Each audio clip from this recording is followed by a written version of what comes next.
দেশে নতুন উদ্যোক্তা তৈরিতে সরকারি সহায়তা অনুকূল পরিবেশ চেয়েছেন ব্যবসায়ীরা। তাদের মূলধন যোগানে সহজ শর্তে ঋণ দিতে ব্যাংকগুলোর প্রতি আহ্বান জানিয়েছেন তারা। সোমবার রাজধানীর একটি হোটেলে এইচএসবিসি রপ্তানি ট্রফি প্রদান উপলক্ষে আয়োজিত সংবাদ সম্মেলনে এই আহ্বান জানান তারা। রপ্তানিকারকদের উৎসাহিত করতে এই রপ্তানি ট্রফি দেওয়ার ঘোষণা দিয়েছে এইচএসবিসি। কঠিন সময় পার করছে দেশের অর্থনীতি। একদিকে ডলার সংকট, ঋণের উচ্চ সুদ, আমদানি ব্যয় বৃদ্ধি সহ নানামুখী জটিলতায় ব্যবসায়ীরা। অন্যদিকে জ্বালানি সংকটে ব্যাহত হচ্ছে উৎপাদন। এমন চ্যালেঞ্জিং সময়ে থমকে আছে বিনিয়োগ, অনেকটা বন্ধ আছে ব্যবসা সম্প্রসারণ। সবচেয়ে বেশি চ্যালেঞ্জের মুখে ক্ষুদ্র ও মাঝারি ব্যবসায়ীরা।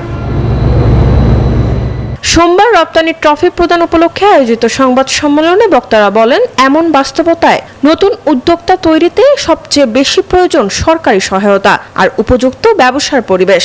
সেই সাথে নিশ্চিত করতে হবে মূলধনের যোগান। গভর্নমেন্ট যদি একটু ফ্যাসিলিটেটর ভূমিকাটা একটু বড় আকারে দেয়। ইলেকট্রা রেফ্রিজারেটর, খাবার তাজা তো জীবন তাজা। ইলেকট্রা, ফ্রিজের রাজা।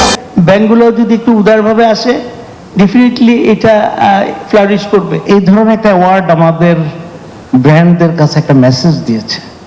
সো আমি দেখলাম যে অবশ্যই আমাদের বিজনেসে এটা অনেক হেল্প করেছে।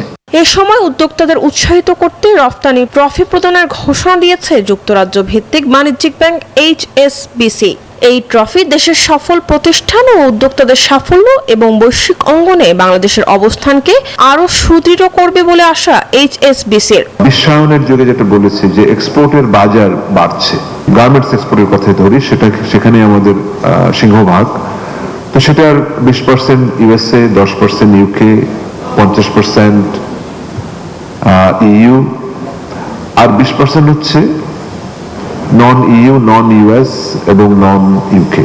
বাজারের গতি প্রকৃতি ভিন্ন হচ্ছে, এশিয়ার বাজার বাড়ছে। বাণিজ্য মন্ত্রণালয় এবং দ্য ব্রিটিশ হাই কমিশনের যৌথ উদ্যোগে এই ট্রফি দেয়া হবে, যার তারিখ ঘোষণা হবে 1 মাস পর। এক্সপোর্ট খাতকে আরো আসলে এগিয়ে নিয়ে যাওয়ার সম্ভাবনাও রয়েছে। মরিয়ম আজিজ মৌরিন, নিউজ 24, ঢাকা।